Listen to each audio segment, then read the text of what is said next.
that right now. Welcome back to the Press Club, and thank you for staying tuned. That, Ande, drinking, and a lot more happening. Jason, let me let you take us where you want us to go on this next story. Well, one of the things that I really that have been close to my heart ever since I started journalism, I thought environmental journalism is one of the most important things, especially in small island states like St. Lucia, where the smallest thing, the smallest change in the environment affects us on a global scale. It affects everything about us. And recently, one of the items in the news that I think might have been overlooked but is critically important is that there was a study done and that shows on Gopito there are 2 plant species that don't belong in St. Lucia, that are not originally from St. Lucia, that are practically taking over Gopito. Right? They're on the ground. They're not trees. They're like kind of bush flowers sort of things. And Gopito is made up mostly of rock. It's not very deep. The soil is not very deep there. So that there are lots of tiny, small species on Gopito that we have not even fully researched. Some of them we might have even identified yet. I mean, it's a funny thing to say. They say it about the Amazon all the time. But like, we could have the cure for cancers and all kinds of things up there on Gopito in some little tiny plant or some moss or something that we can't find anywhere else in the world. And St. Lucia is famous for this, for having little tiny things that you can't find anywhere else in the world. We have thousands of species of beetles, thousands of species of butterflies that you simply cannot find anywhere else in the world, right? We have not even begun to look at our plant species and the potential for the future. And here we have this sort of worthless foreign species. Where did that come from anyway? One of them came from Mexico, and I think the other one came from West Africa. How they got in, that's right. You know. But they're up there practically taking over the holy mountain, so to speak. And it was holy to the Amerindians, don't laugh. Practically taking over this mountain and uncontrolled. It's just going, and how do we even make a solution for that? How do we even make a solution for an invasive plant species taking over a national treasure like Gopito, which is in the World Heritage Site? These 2 invasive species, I mean, they're plants. They look so benign, but they're devaluing our value as a World Heritage Site. And this is one of the best things about St. Lucia, is that we have a World Heritage Site here. Which are only 2 places in the Caribbean, I think, in the West Indies rather, that have World Heritage Sites. It's St. Dominica, no? I thought Harrison Cave was... Harrison's Cave, that's true. That is true. That if they have not got there yet. Yeah. Which they well deserve. Yeah. But this is a real problem in St. Lucia. And I don't know, I really would hope that whoever's in leadership, both at the political level and at the bureaucratic level in St. Lucia, can see that this is a big problem. Well, I want to tie that into a story that came in the Thursday edition of the Voice newspaper, and it's a feature story, St. Lucia and wildlife conservation. And a forestry officer was saying that the habits of our people are destroying the indigenous animal and plant life on the island. So taking that matter beyond Gopito, it is something that is happening throughout the island.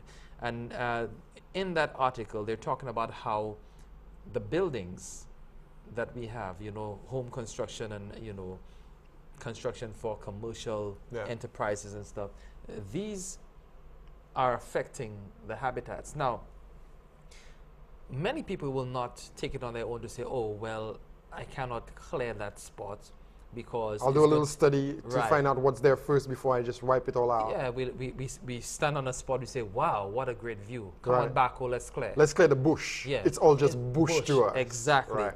You know, so for me, some of this thing has to be legislated. Some of this thing, well, a lot of it or most of it has to go through the DCA. Yeah. And the DCA has to work in tandem with the forestry department, with environmental concerns on the island, for us to come to a point where we can say, well, we need to reserve and preserve certain swaths of land where, you know, the indigenous species that reside in there are not destroyed. Yeah. Now, if you leave that up to me, I'm telling you, I mean, I care for the environment, but I care for my my sights, my sounds, my serenity, and my isolation from I want to be on a spot if I'm building a house where I can enjoy the views, where I can see the sea, where I can have green mountains to my left and to my right.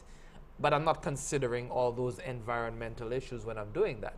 I'm just considering what it is that I can enjoy. You consider the rewards that you're getting rather than the resources that are there in the first place. Exactly. Now, I am not even considering too that if I undertake certain activity in that area, then I will damage whatever else that I'm enjoying, those views that I'm enjoying, the fresh air that I might get at that higher elevation, that there might be landslides and whatever. I mean, and this is just the tip of the iceberg. But there's so many environmental issues that go unnoticed when we do our development. And a lot of our development is unplanned. I don't care if you have to present a plan. Even the planned development in St. Lucia is a problem. That's what I'm saying. Even the planned development is unplanned because you present this to the DCA. It does not take things into consideration. And the DCA itself is not taking things into consideration. Okay, you have enough parking, you have this and that, okay, go ahead. There's no environmental consideration. The economic considerations are so much bigger, and that we are not yet at the point where the DCA, the authorities, are able to see that environmental considerations are economic. They're merely long-term economic considerations. We're paying a price. We're paying a huge price for losing these things, and sometimes when we lose them, we don't even know the price that we're paying. Right? In St. Lucia, we need to take account. And when I say take account, I mean like we need to do studies and surveys of the plant life and the animal life in St. Lucia to see what it is we have so that we know what it is we're going to lose. We need to be able to not only know what we have, but what it does, what the potential of it is. I mean, we look at a simple thing like the banana industry, right? Right. Where we raised entire valleys for the banana industry. And I'm not talking about what we lost to put the banana industry into place. I'm talking about the fact that we put a successful banana industry in place, and we were selling the bananas to a world which was increasingly obsessed with consuming fiber, and we were throwing away the banana pie. We were throwing away one of the best resources on the island, the banana pie, which could be turned into consumable, sellable, profitable fiber. Much less for things we cannot see like mosses and beetles and moss, you just want to take a hose and some bleach and just scrub that off. Just get that off. I can imagine most solutions you could get them to do that. Like, let's go clean up Gopito, and they go with some scrubbing brush and some detergent and scrub the moss off the rocks, instead of seeing like, that's there for a reason, that's worth something. The fact that we don't know what it's worth does not make it worth any less. It makes us worth less. We have to educate, and maybe that's the point. It's not so much legislation, because we were talking about VAT and teen drinking a while ago, where there's legislation, but there's lack of enforcement, and there's lack of education. And that makes legislation is irrelevant if you don't have education and enforcement. If we have an educated people, what do you even need the legislation for? People will know that when they're clearing up around their house, when they're cleaning up and stuff like that, they will know what something is worth. Or will know, if they don't know what something is worth, to find out, to ask themselves what it is. But Jason, I mean, when you're growing up, and we're not that old, when you're growing up, there's so many plant species and that we saw, even animal species that were very prevalent. What are Jack Spaniards? They're gone. I don't know the last time I saw Jack Spaniard. Gone. I don't know how to explain to my son what a Jack Spaniard is. Oh my goodness, and that is a shame.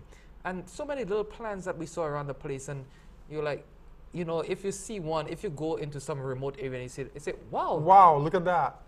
That used to grow in abundance where you see everywhere. It used to be everywhere. Yeah, and now, I didn't even realize we lost those. We don't have those anymore. And I'm sure most St. Lucians who are our age, a little younger and much older, can identify with that. One of the things that this new study about Gopito points out to us that maybe a lot of people can't see is that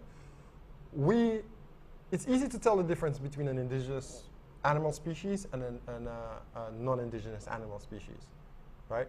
We can make a list, we can see it with our eyes, etc. We have no idea in St. Lucia what's indigenous and what is not indigenous when it comes to plants. Most St. Lucians have no idea what an indigenous plant species is, or you name 3 of them and they can't. That people don't even think about the fact that bananas don't come from St. Lucia, coconuts don't come from St. Lucia, mangoes don't come from St. Lucia. If you ask them where they came from, you have no idea. You have no idea. I'm one of those too. You have no idea that mangoes come from Southeast Asia, and the sailors are the ones who spread these plants all over the place because they were afraid of getting stranded on some island somewhere and not being able to have a coconut to drink. You know, but we have to be able to know these things because these are the resources that God put on the island for us to use in the future. We're going to need that stuff. The mosses, the beetles, those tiny little beetles that were discovered about 2 years ago that are the smallest beetles in the world. These things have uses. They're not just curiosities to say, well, here, it's nice. St. Lucia has the smallest beetle in the world and the smallest, tiniest snake in the world, and it's so many butterfly species. They're not just curious. They're not just interesting. They're going to be useful one day. We just don't know what they're for yet. Well, they are useful right now. We just have not realized their uses yet. As they are useful. Right? Yeah. We're the ones who are ignorant. Our ignorance is killing us, and our ignorance is killing them as well. Our ignorance is killing off. And that I want to link this to another thing that global food security. There's a global food security workshop going on in Bellevue on the 26th. In Bellevue, did I say that? Yeah, Bellevue. Right. Bellevue. That's in the south of the island. I think this is crucially important too. This is kind of about our consciousness as a nation, that we have to take account of what resources we have and boost those resources so that we become more and more self-sufficient. Granted, a lot of the food resources that we have in St. Lucia are not indigenous, but of course, when you're eating a plate of food, who cares what's indigenous and what's not? No, but not. It's important that we have increased food security on this island. No, I don't really care about, as you said, being indigenous, but the fact that we're able to provide for ourselves. A lot of the food that we have is imported, and that's what I have a serious concern with. When the majority of it. Yeah, exactly.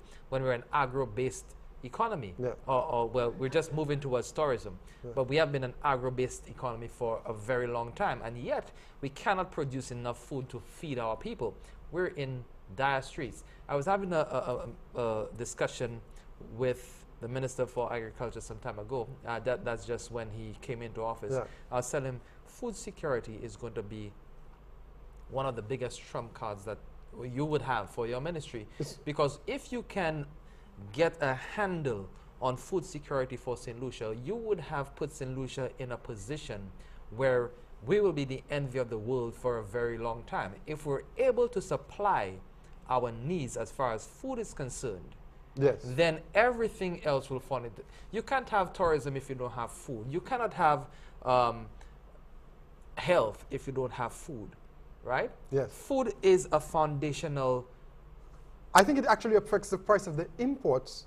If you're able to feed yourself, then vendors outside cannot dictate the price of food to you. You're right. You kind of have a stronger negotiating power. You can't dictate the price of what they're selling to you, but you have a kind of a stronger negotiating power to say yes or no. I'm not buying that for that price. We don't need that. Yeah, we don't need that kind of stuff. Yeah. Right now, furthermore, I have a friend who works in a Heinz factory in Massachusetts, and 10 seconds. He works in his factory. He's telling me, if you know what they put in that kind of stuff, you wouldn't eat it. I work there. I'm not eating that stuff anymore. Oh, my goodness. On that Send me some green fig. We'll take a break. Probably we'll get back to that when we come back on the other side of the break. You're watching The Press Club with me, Jason Sifley. Always happy when he's here. I'm Quinton Reynolds. Stay tuned. We'll be back to discuss more news of the life.